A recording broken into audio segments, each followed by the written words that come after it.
The first step into the swamp was enough. Mud clung to boots like it had been waiting centuries, pulling, claiming, whispering your name in a voice you thought belonged to someone else. Half-submerged villages blinked into existence, their walls slick with algae, chimneys curling smoke into letters no human could read. Children ran ahead, laughing at places that had never existed, while shadows of horned women slid across the water, eyes unblinking, hands tugging at ankles with a patience older than time.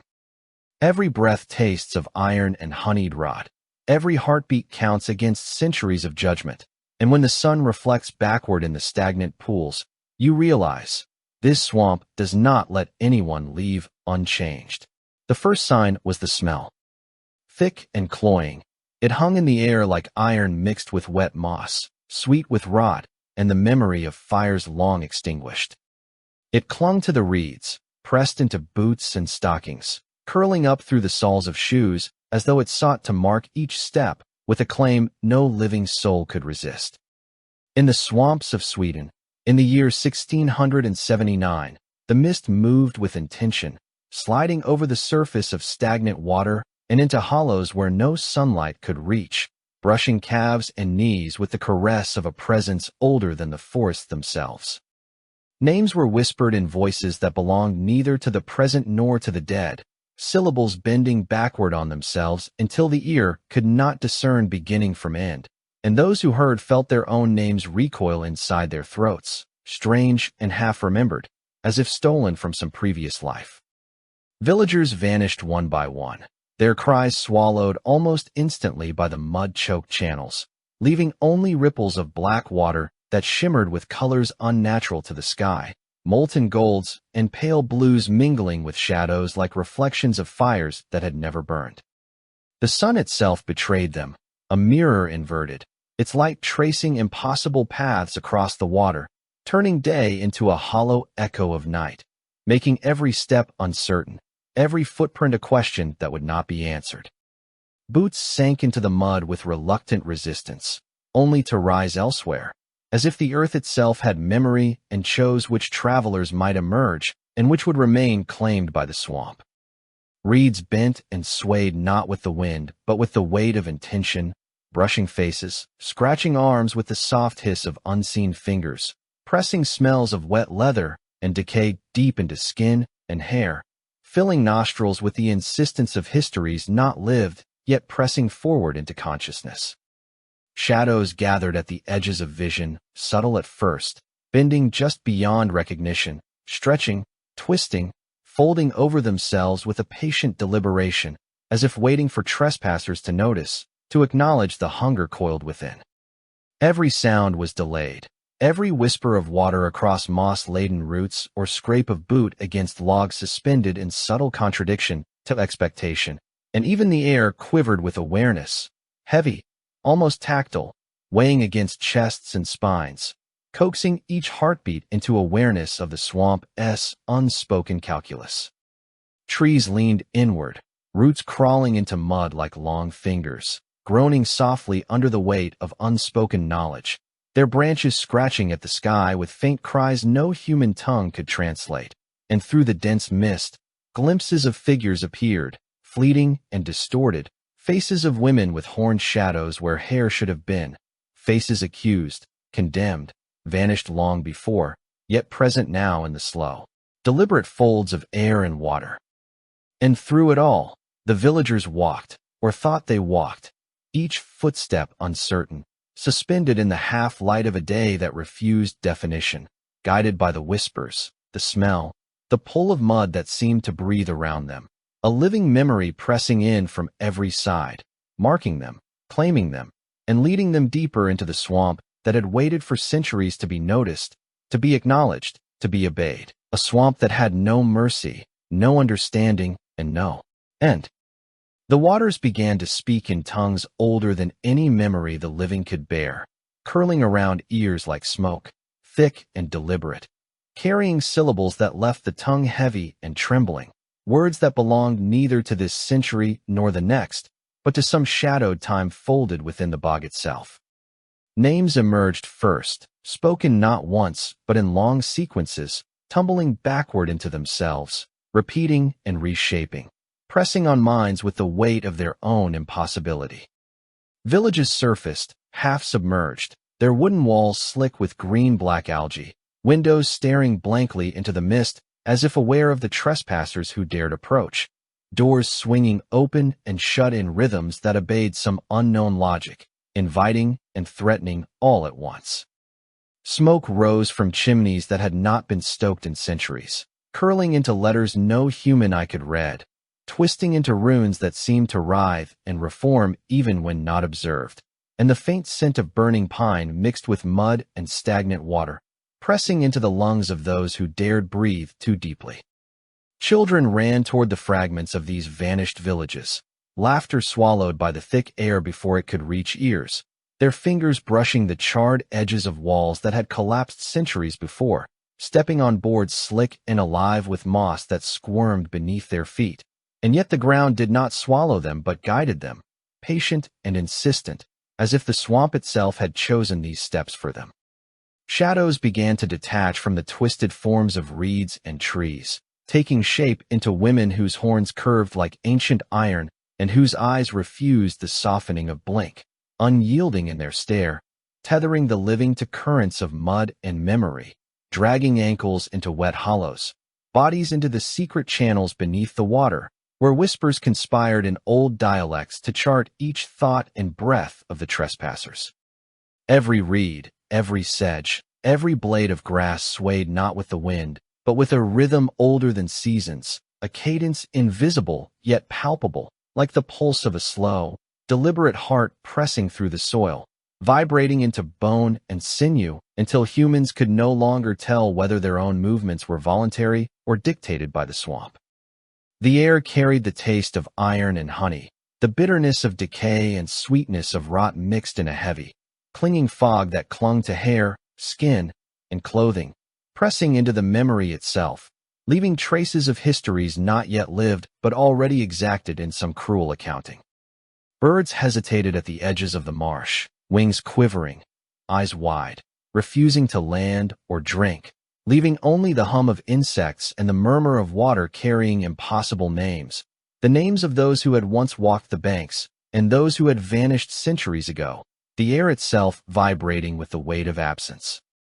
The sun, when glimpsed through the high mist, reflected in the stagnant waters like a memory inverted, casting long, impossible shadows across the mud, folding day into night so that time itself seemed to stutter and bend, and each step forward felt uncertain, as if the earth might dissolve beneath the feet at any moment.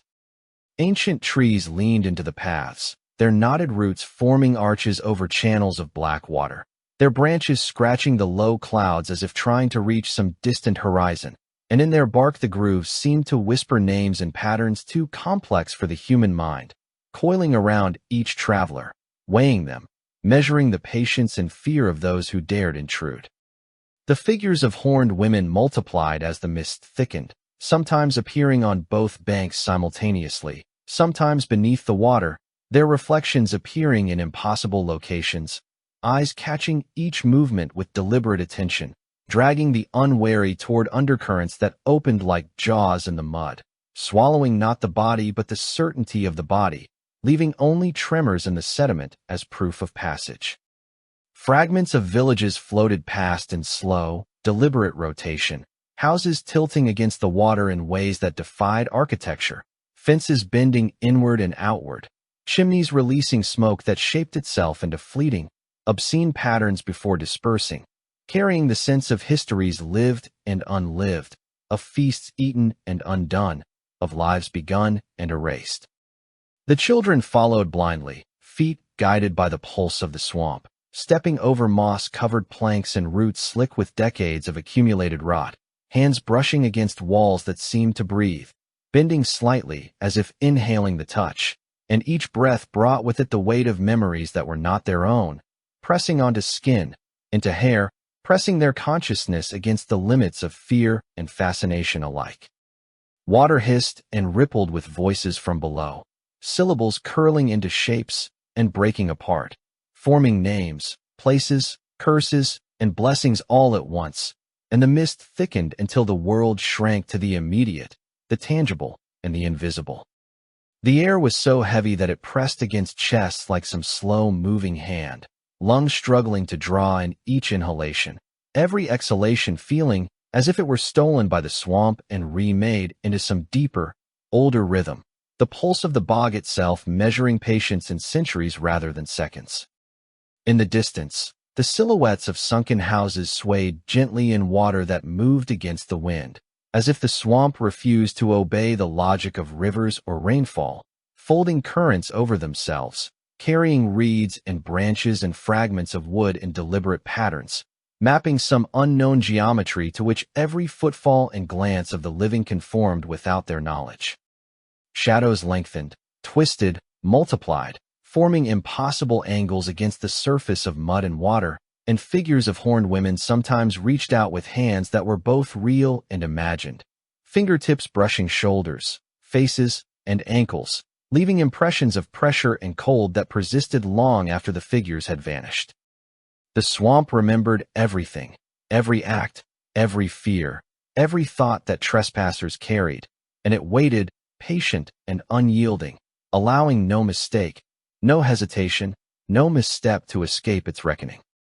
Even as the mist curled and the water whispered, the children ran, the villagers followed, their movements entwined with the rhythm of the bog, the sway of reeds, the groan of trees, the hiss of water, and the impossible light that bent the day backward, guiding them deeper into channels that promised nothing but the full, deliberate embrace of a history too cruel to forget and too patient to forgive. Those who attempted to turn back discovered that the earth beneath their feet no longer answered to intent. Boots sank into hollows where centuries compressed into wet clay, swallowing ankles, calves, entire shins, pulling bodies downward into depths that were both mud and memory, a substance dense with lives not yet lived, lives that would never be, yet pressed insistently against the skin and the mind. Every movement became a negotiation, the slightest step demanding more will than the heart could muster, and the swamp seemed to watch, to measure, to weigh each tremor of hesitation. Trees leaned inward as if conspiring, their gnarled branches quivering in the fog-heavy air, scratching and rasping against one another, whispering histories stitched from betrayal, famine, and fire, each tale coiled into bark so old that bark itself seemed to pulse with expectation. Shadows twisted unnaturally along the trunks, stretching across the water like the long arms of the forgotten, sometimes forming faces that flickered and vanished, leaving only the imprint of hollow eyes and grinning mouths in the mist. Faces of ancestors emerged in the black waters, distorted, pale reflections that trembled with speech the tongue could not form, mouths opening to release words unspoken in any time, eyes reflecting a hunger for acts never committed, for crimes unremembered yet eternally present, and those who met their gaze felt their own desires, regrets, and unfulfilled ambitions claw at the ribs like small, insistent creatures. Each breath became laborious, lungs filling with mist dense with the residue of centuries, a mixture of honeyed rot and iron, the taste lingering, pressing into the throat, scraping along the tongue, weighting the mind with sins that had never been confessed, sins that had been forgotten and yet remained alive in the water, in the reeds, in the bog's slow, deliberate heartbeat. Even the sunlight betrayed them, a fractured prism reflected in stagnant water, twisting and breaking into impossible angles that multiplied shadows and silhouettes in a choreography of unease, a theater of the mind where nothing could be trusted and every motion might be false, a reflection that moved independently of the observer, mocking the certainty of living. Pools of water became mirrors, but mirrors that answered not with what was present, but with what had been or would be, glimpses of children unborn, faces of friends yet to exist, hands reaching backward in gestures that were impossible, yet palpably felt. Reeds and cattails bent inward, brushing the arms and cheeks with the touch of invisible fingers, each stroke carrying the pressure of expectation and the weight of judgment, and when they withdrew, they left an echo of presence, a lingering cold, a damp press upon the skin that seemed to mark trespassers as already accounted for in the bog's long memory. Every hollow hummed with sound, subtle and almost inaudible, water rippling over roots in frequencies too low to be heard consciously, but felt deep in the chest, vibrating the sternum, aligning heartbeats to the rhythm of some slow, unseen drum that measured patience and fear. Figures appeared in glimpses along the edges of perception, impossible in scale and form. Women with horns curling backward like wrought iron, faces pale and unblinking, eyes wide with accusation, limbs bending in impossible angles, gliding just above water that should have held them, dragging whispers of accusation in their wake. The swamp's channels curved suddenly, twisting paths that had once seemed straight into impossible loops, leading forward and backward simultaneously, forcing footsteps into repetitions and reversals until the travelers could no longer discern which way was the beginning and which the end. Roots shot up through the mud like grasping hands, brushing against calves, tugging at hems, curling around ankles to hold them in place, and each tug seemed imbued with the memory of every who had walked before, each heartbeat and misstep recorded in the sediment, leaving the living aware of a calculus beyond comprehension, a slow, inexorable weighing of worthiness against the patience of centuries.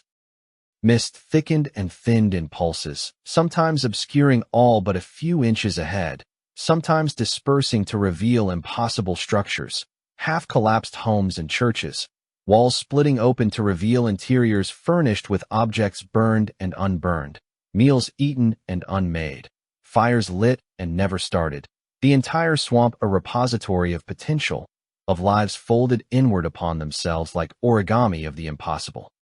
Footfalls left no trace, yet the mud remembered, shifting slightly in response to pressure, rising into small ridges behind those who advanced, then smoothing over as if erasing the very act of walking, leaving only a subtle vibration in the air, a residual echo that whispered of observation and recording. And in the spaces between reeds and water, the faces of the lost lingered, reflected in rivulets and puddles, fleeting but precise, mouths curling into smiles of warning or despair, eyes fixed on those who struggled to move, pressing silently with the accusation of inevitability, the weight of the swamp's patient, deliberate judgment. Each breath drawn in this oppressive landscape seemed to carry the swamp into the body itself, filling lungs with sediment, mist, and echoes, and those who tried to resist felt their bones align with the rhythm of the bog, limbs bending in hesitation against will, the mind folding into itself in recognition that here, movement was never free, thought was never unobserved, and even fear had its appointed measure. Sunlight dipped and bent across stagnant pools, elongating shadows and fracturing reflections, creating corridors of doubled space where paths overlapped and vanished simultaneously, and the travelers found themselves stepping into corridors that existed both above and below, both now and centuries past, each stride dragging a fraction of them into memory, as if the bog could consume not the flesh, but the certainty of life itself. The horned women lingered at every turn, gliding through mist and water, bending time around their forms, pulling awareness, fear, and curiosity into spirals of anticipation, and when they reached with hands that did not exist in this dimension, they left impressions of cold, of absence, of longing, as if the swamp demanded recognition and tribute for every trespass, and the living, trapped between mud and mist, shadow and reflection, realized too late that retreat was an illusion, that the swamp had already marked them, catalogued them, and folded them into its memory, and every struggle, every backward step, every fearful glance only advanced the inevitability of what would come. The swamps began to consume memory itself, devouring histories as though they were no more than driftwood caught in slow currents of black water. Villages dissolved into nothingness, their streets curling backward like ink on parchment, walls folding into themselves, rooftops sinking until only the faintest impressions remained, a whisper of geometry in the mud that no cartographer could trace. Travelers stepped cautiously along paths that seemed to exist and vanish at the same instant, ruts in the clay forming impossible loops, streams spiraling around islands of earth that had never existed on any map, and every footfall sank into mud that seemed alive, quivering as if sensing hesitation and punishing it with a slow, deliberate resistance. Fingers of wet earth reached upward like skeletal hands, clawing at boots and hems, curling around ankles with cold persistence, dragging travelers slightly downward, into depths that did not hold water but memory itself, leaving only the faintest impression that this body had passed here, and that thought, too, had been observed and recorded. Even the reeds along the channels shivered with awareness, bending and brushing against faces and shoulders in motions that were neither wind nor water, but something deliberate, something patient, pressing presence into flesh and sinew, reminding the living that the swamp remembered them, measured them, catalogued them as carefully as it had those who had vanished centuries before. Stagnant pools reflected skies that refused their own logic, patches of clouds folding backward, light bending into colors unnatural to the eye, a distorted mirror of a sun that hovered and sank simultaneously, making every shadow double and triple in the spaces between reeds and moss. Horned women appeared at the edges of vision, sliding along the mist, bodies elongated and distorted, eyes unblinking, measuring the pulse of every heartbeat, the length of every breath, the certainty of every thought, and when they reached with hands that were both there and not, the living felt the cold of their own hesitation pressed into the marrow of bones, the weight of dread that belonged to centuries rather than moments. Rivers of black water wound past ruined walls, carrying the detritus of houses burned long ago, planks curling into shapes that suggested floors and ceilings, furniture unmade and melted back into existence, and the air itself carried scents impossible to categorize. Charred wood and unburned pine, honey gone sour, iron rusted yet still fresh, a taste pressed onto the tongue, lingered in the throat, coiling through memory like a slow, inexorable song. Nights arrived without warning, with no stars or with stars stolen from distant skies, constellations foreign and jagged reflected on stagnant waters, casting impossible geometry across the mud and reeds, guiding eyes and thoughts into corners that did not exist, corridors of reflection and shadow that twisted perception into despair or fascination, neither distinguishable from the other. Footfalls echoed and unechoed, boots and shoes sinking into mud that seemed to resist the act of walking, surfaces rising behind the traveler only to vanish, leaving no trace but the subtle pressure in the air, a vibration against the chest and shoulders that reminded them that they were catalogued, watched, and weighed, as though the swamp had patience measured in centuries rather than minutes, as though it were alive with a consciousness older than all memory. Trees leaned inward, roots twisting like spines of ancient serpents, branches scratching the sky in slow arcs, leaves pressing down onto shoulders and faces with delicate insistence, brushing against hair and cheeks, leaving impressions of touch that persisted long after the wind had passed, as if the swamp intended to leave a record of every step, every glance, every shiver of fear or awe.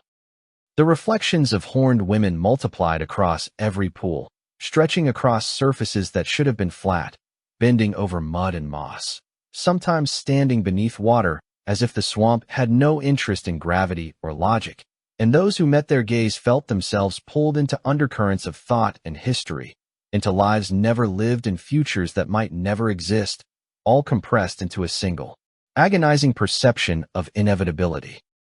Water hissed over roots and rocks, subtle and insistent, shaping itself into forms that suggested passageways, tunnels, and chambers beneath the swamp, and when travelers peered too closely, glimpses of walls and floors appeared, ancient and moss-covered, sometimes filled with the faint flicker of candlelight that had long since gone out, sometimes occupied by figures with faces stretched and twisted into expressions that were neither human nor Holy Spirit, lingering at the boundary of perception to press memory into consciousness.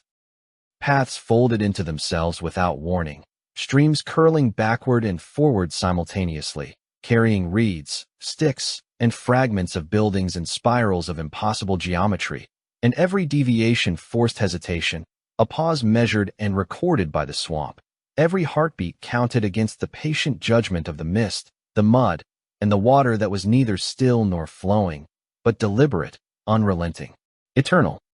The living found themselves moving in repetitions and reversals, limbs obeying commands not their own, senses fooled by reflections that preceded or followed action, the swamp a slow, precise recorder of intention, desire, and fear, marking them, observing them, weighing the worth of each act against the immense patience of centuries. Even when retreat seemed possible, the swamp denied it. Channels curved unexpectedly, water rose and fell without cause, reeds bent to block escape, roots tripped feet or guided them in directions predetermined long before the travelers had entered the bog. Each motion became a negotiation, each breath a dialogue with the living memory pressed into mud, water, and mist, until consciousness itself felt fragile, suspended between what had been, what was, and what might never be, and every thought bore the pressure of the swamp's observation, a slow, inexorable recording of presence, fear, and obedience.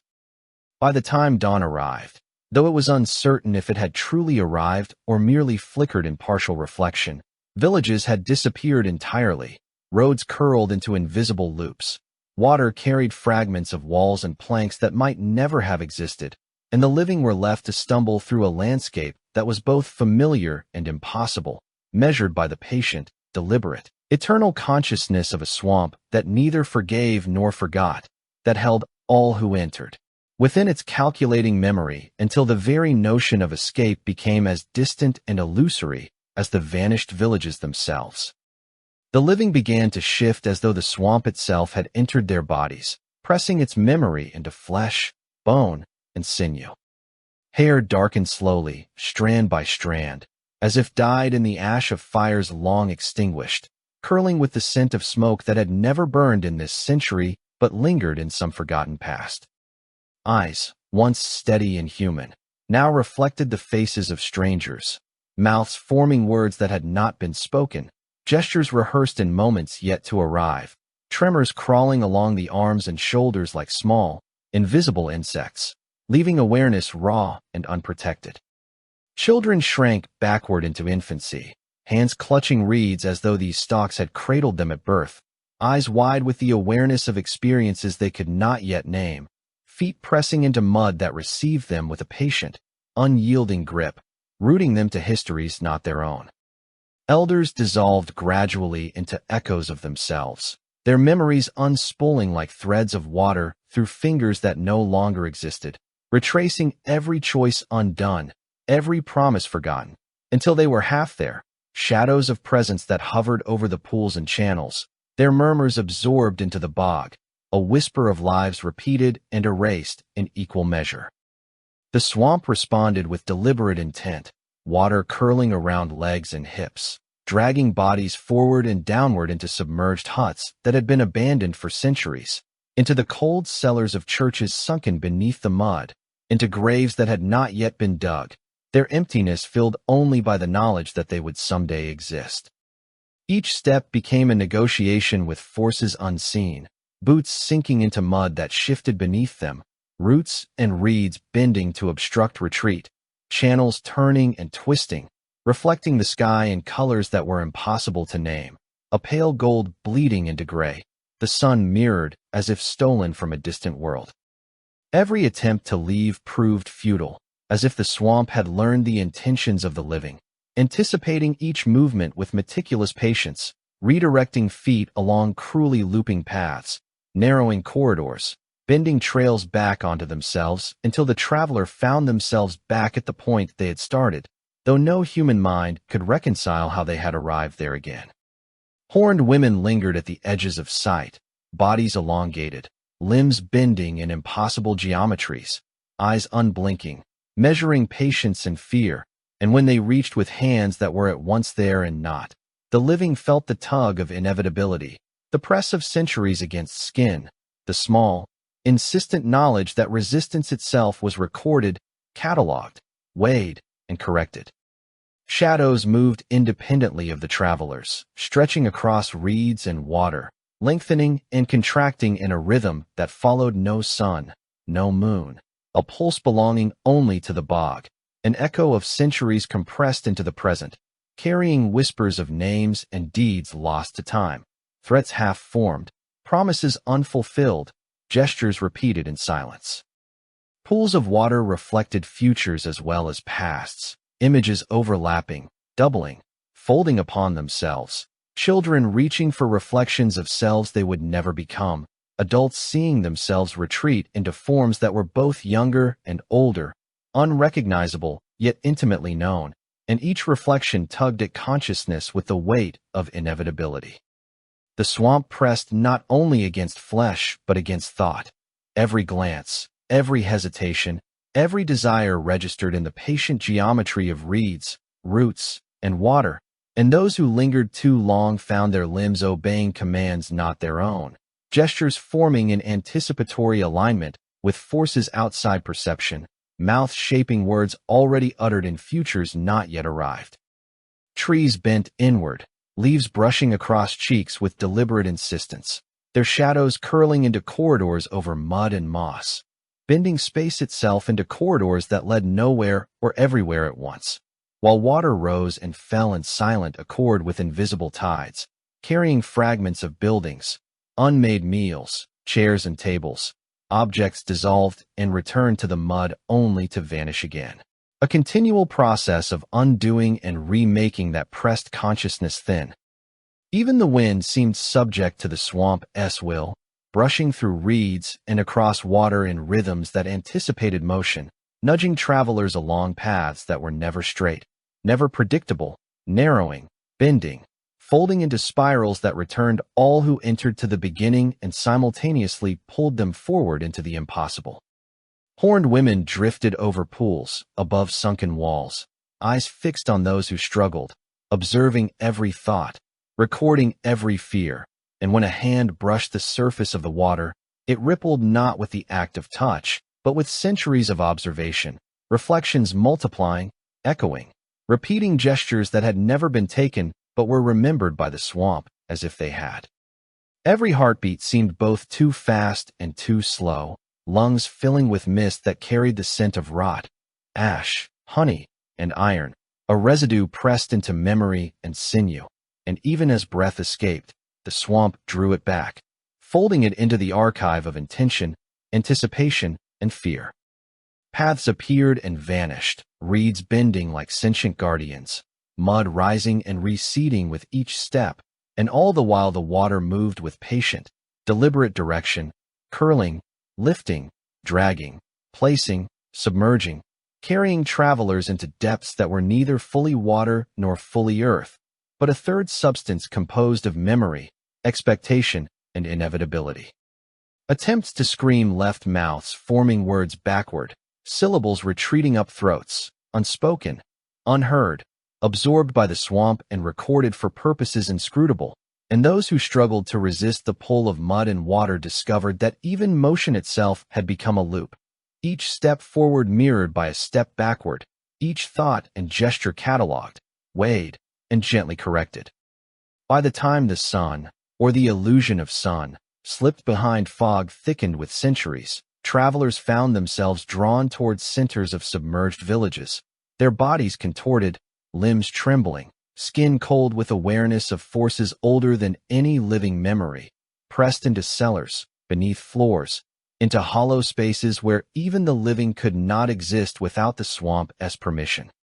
The children, half infants, clung to reeds as though these stalks had borne them at birth, while adults dissolved in parts, half shadow, half flesh, retreating into echoes of selves never fully realized, and every movement, every hesitation, every breath became an act of unwitting obedience to a force patient, deliberate, eternal, a swamp that neither forgave nor released, and whose memory encompassed all that had been, all that would be, and all that was never meant to exist. When the first dawn arrived, it was neither dawn nor arrival, but a slow unspooling of light pressed backward across the horizon, a crimson wash curling over reeds, mud, and stagnant water as if bleeding the world into itself, folding the past into futures that had never existed. Shadows stretched long and impossible, twisting along rutted paths that led nowhere, paths that simultaneously existed and did not, and the air trembled with a weight of anticipation that pressed on lungs and hearts like centuries of expectation. Villagers emerged from the swamp with bodies intact but hollowed from the inside, skin pale and wet with the residue of uncounted nights, eyes reflecting faces that belonged to strangers and ancestors alike, lips pressed into shapes that recalled every word they had spoken and every word they had never spoken, hands trembling as if recalling rituals they had not yet learned. Every footstep sank into mud that pulsed beneath them, rooting them to memories that were not theirs, dragging them forward even as their minds resisted, pressing them into a rhythm older than any living thought, a heartbeat of water, moss, and earth that had measured their presence since the first hesitant step into the fog. They tried to speak, but language betrayed them, syllables folding backward up throats, escaping only as a taste of iron and honeyed decay, a residue that lingered across tongues, teeth, and palates, filling the mouth with the memory of all the swamp had ever taken and all it had withheld. The trees leaned inward, trunks bending like cathedral arches, branches brushing across shoulders and hair in gestures both gentle and coercive, leaves whispering names that had not been uttered in centuries, murmuring histories of fire, betrayal, and water that had swallowed men and women long before any living memory had recorded them. Pools of water reflected impossible skies, skies folding backward into themselves, colors inverted and smeared like oil on stone, a sun that hung low and molten, yet never fully rose, casting the villagers' shadows across channels that doubled, tripled, and curled into spirals as though they had their own consciousness, separate from those who walked upon the mud. Horned women waited at the edges of vision, bodies elongated, limbs bending in impossible angles, faces calm yet predatory, eyes unblinking, measuring the villagers with patient precision, and when they stepped fully into the clearing at the center of the bog, the air vibrated with a low hum, a sound that seemed pressed into the bones and marrow of every living thing present. The swamp had been patient beyond comprehension, cataloging breaths, heartbeats, gestures, hesitations, and intentions with meticulous care, compressing time into its own anatomy, allowing every step, every glance, every thought to be observed, weighed, and slowly guided toward this inevitable moment. A village rose fully formed in the center of the bog, houses pristine, doors open wide, as if an invitation, smoke curling from chimneys that had never burned, windows reflecting rooms that smelled of wood, bread, and hearths not yet built. Pathways wound smoothly between buildings, lined with reeds and mud, leading nowhere the villagers had intended, but everywhere the swamp had imagined. Horned women moved silently among the new structures, their shadows stretching and folding along walls, and the villagers, hollowed and aware, realized that every looped path, every pulled step, every reluctant breath had been a lure, a meticulous orchestration that had guided them here willingly, unknowingly, into the heart of a design older than any map or memory. The water curled at the edges of the village like a sentient ribbon, carrying echoes of vanished houses, bones, fragments of fires unburned, memories of meals unmade, returning them to the mud and reeds as if offering them as tribute to the swamp's intent. Even the children, who had regressed into infants during the long nights, clutched the reeds as though they had been there at their first breaths, guided gently into rooms they would never leave, into corridors that mirrored corridors yet to exist, into spaces that were both sanctuary and prison. Air smelled of iron, honeyed rot, and wet ash, pressing against skin, seeping into hair and lungs, filling every pore with the knowledge of what had been undone, what had been consumed, and what had been preserved in deliberate, patient silence. The villagers moved with a rhythm not their own, limbs following patterns dictated by reeds, water, and the patient geometry of mud and roots, gestures anticipating the intentions of the swamp, hearts beating in unison with the slow pulse of centuries pressed into moss and stagnant water. Even the sunlight, or the pale, inverted suggestion of it, shifted to accommodate the village, reflecting off walls and windows in colors that were at once familiar and alien, guiding the villagers' vision, bending perception, pressing awareness into submission. And then they understood, fully and inescapably, that the swamp had never wished to consume them. It had wished to preserve them, to teach them, to catalog their obedience and their awe, their fear and fascination, until every step they had taken, every breath they had drawn, had been both free and inevitable, a surrender to a force beyond time, beyond memory, beyond any human reckoning. The horned women smiled, their teeth glinting faintly in the mirrored light, and the villagers knew that eternity had already begun, not as punishment, not as release, but as a careful, deliberate unfolding of a design older than life, older than death, a swamp that had always been patient, and now, at last, had all who had wandered willingly into its heart, bound in reverent, unending observation, suspended in a moment that would last for all the centuries to come.